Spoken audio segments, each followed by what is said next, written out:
Adnan water tank लेकर आए हैं 6 लेयर वाटर टैंक्स, जिस पर दे रहे हैं 25 साल की guarantee. Adnan water tank, safe and healthy water storage solution. आप सभी का स्वागत है सच न्यूज में। आइए जानते हैं उत्तर प्रदेश और देश की राजधानी से कुछ खास खबरें। पब्लिक स्कूल्स की तर्ज पर पूर्वी दिल्ली नगर निगम स्कूल्स के स्टूडेंट्स भी अब इंग्लिश मीडियम से पढ़ाई करेंगे। निगम ने अपने सभी 516 स्कूल्स में इंग्लिश मीडियम से पढ़ाई कराने का फैसला लिया है और इन्हें निगम प्रतिभा विद्यालय कहा जाएगा। निगम का मानना है कि इस समय ज्यादातर स्टूडेंट्स के पेरेंट्स अपने बच्चों को इंग्लिश मीडियम के स्कूल्स में पढ़ाना चाहते हैं, तो वहीं पूर्वी निगम ने कम उम्र वाले लाखों बच्चों के पेरेंट्स की इसी भावना को ध्यान में रखते हुए ये जरूरी कदम उठाया है। आपको बता दें कि पूर्वी निगम के अपने 124 स्कूल्स में फर्स्ट क्लास के बच्चों को इंग्लिश मीडियम से पढ़ाई होती है, तो वहीं कौशिकपुरी निगम प्रतिभा विद्यालय और श्री राम कॉलोनी निगम प्रतिभा विद्यालय में फर्स्ट और सेकंड दोनों पालियों में इंग्लिश मीडियम से पढ़ाई होती है। तो इन प्रतिभा स्कूल्स में अंग्रेजी यानी इंग्लिश मीडियम की क्लासेस बढ़ाई जाएंगी, तो वहीं 230 स्कूल्स में भी नए सिरे से इंग्लिश मीडियम से पढ़ाई शुरू होगी। तो निगम से अनुबंधित 162 स्कूल्स को भी इंग्लिश मीडियम से ही किया जाएगा और साथ ही इन स्कूल्स को विभाग की तरफ से इंग्लिश मीडियम की बुक्स भी उपलब्ध करवाई जाएंगी। कोरोना महामारी की वजह से तीनों नगर निगमों की चुनाव प्रक्रिया में कई परिवर्तन होंगे। दिल्ली राज्य चुनाव आयोग ने मतदान केंद्र यानी पोलिंग बूथ की संख्या बढ़ाने का फैसला लिया है, तो वहीं मतदान का समय भी बढ़ाया जाएगा। आयोग की कोशिश है कि कोविड प्रोटोकॉल के साथ चुनाव करवाया जाए और इससे अप्रैल में होने वाले चुनाव में लोगों को कोई परेशानी भी नहीं होगी। अधिकारियों का कहना है कि वार्ड स्तर पर मतदान कक्षों की सूची तैयार कर ली गई है, तो वहीं बुधवार यानी आज से वार्डों की रिटर्निंग अधिकारियों के कार्यालयों में भी पोलिंग बूथ की सूची का निरीक्षण किया जा सकेगा। वहीं दिल्ली राज्य चुनाव आयोग के अनुसार तीनों नगर निगम के समस्त 272 वार्डों में 14,000 से ज्यादा मतदान कक्ष होंगे। आपको बता दें कि कोरोना महामारी की वजह से करीब 500 मतदान कक्ष बढ़ाए जा रहे हैं। साल 2017 में ये संख्या करीब 13,000 थी, तो इस तरह ये आंकड़ा करीब 900 से ज्यादा है। हालांकि मतदाताओं की संख्या करीब 14 लाख बढ़ी है। तो वहीं आयोग की कोशिश है कि मतदान के दौरान कोरोना महामारी की रोकथाम के सभी गाइडलाइंस का पालन कराया जाए, मगर इससे मतदान की रफ्तार पर असर पड़ने की भी आशंका है।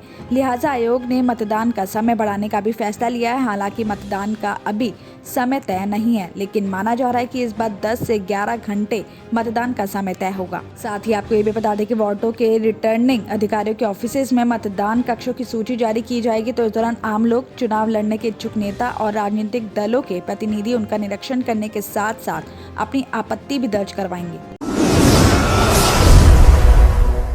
गाजियाबाद से खबर आ रही कि कौशाम्बी थाना क्षेत्र के वैशाली के नवीन हॉस्पिटल में मंगलवार को उस वक्त हड़कंप मच गया जब एक कर्मचारी ने आत्महत्या करने की कोशिश की।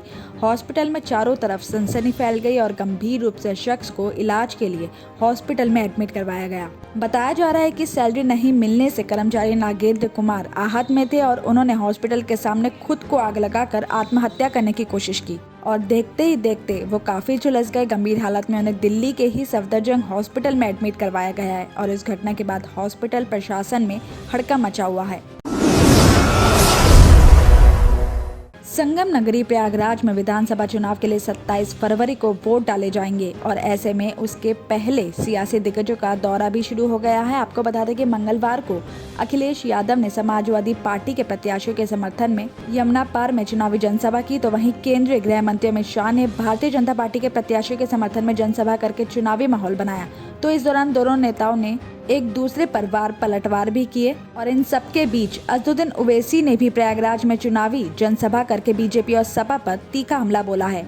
अजदुद्दीन ओवैसी ने ये भी कहा कि समाजवादी पार्टी मुस्लिमों का वोट तो जरूर लेती है, लेकिन मुस्लिमों के मसाइल पर बात नहीं करती है। आजम खान के साथ तमाम मुद्दों को हवाला देते हुए अजदुद्दीन ओवैसी ने आगे भी बताया कि आज समय आ गया है कि मुस्लिम समाज समाजवादी पार्टी से सवाल करे कि उनके मसाइल पर वो क्यों बात नहीं करती है और जो लोग मुस्लिम मसाइल पर बात नहीं करते ऐसे लोगों को मुस्लिम समाज क्यों वोट दे। और इस दौरान AIMIM प्रत्याशी को वोट देने की अपील करते हुए अजदुद्दीन ओवैसी ने कहा कि अगर यहाँ की आवाज ने AIMIM के प्रत्याशी को विधानसभा भेजा तो वो निश्चित तौर पर उनकी समस्या पर खड़े दिखेंगे। और इस दौरान भारतीय जनता पार्टी पर भी अजदुद्दीन ओवैसी ने तीखा हमला बोला। अजदुद्दीन ओवैसी ने कहा कि अखिलेश यादव हो या फिर योगी आदित्यनाथ, मुसलमानों के लिए दोनों एक जैसे ही हैं। अजदुद्दीन ओवैसी ने आगे भी कहा कि ट्रिपल तलाक पर जब संसद में बिल पारित हो रहा था और उस दौरान अखिलेश यादव की जुबान नहीं खुली, और इतना ही नहीं, तमाम चाहे CAA NRC हो या फिर दूसरे मुद्दे सभी जगह पर अखिलेश यादव खामोश रहे। ओवैसी ने कहा कि अगर मुस्लिम समाज चाहता है कि उसके हक और मसाइल पर बातचीत हो तो इसके लिए उन्हें अपनी लीडरशिप तैयार करनी होगी। दिल्ली और उत्तर प्रदेश की खबरों में आज इतना ही।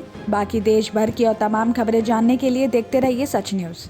जर्मन 10 हॉस्पिटल ऑर्थोपेडिक से मुताल्लिक हर मरीज यहाँ शिफायाब। इनाम याफ्ता doctor Mir Jawad Zar Khan, senior orthopaedic surgeon, advance operation theatre, ICU, digital X-ray, laboratory, physiotherapy, pharmacy, sharing और प्राइवेट रूम्स, लेडी डॉक्टर्स और डॉक्टर अर्जुमन सुल्ताना गैनाकोलॉजिस्ट की खिदमात हासिल। वाजबी फीस और मुकम्मल सहूलियात से हजारों मुतमईन। एम्बुलेंस से आरास्ता German 10 orthopaedic hospital, pillar number 150, Attapur, Hyderabad.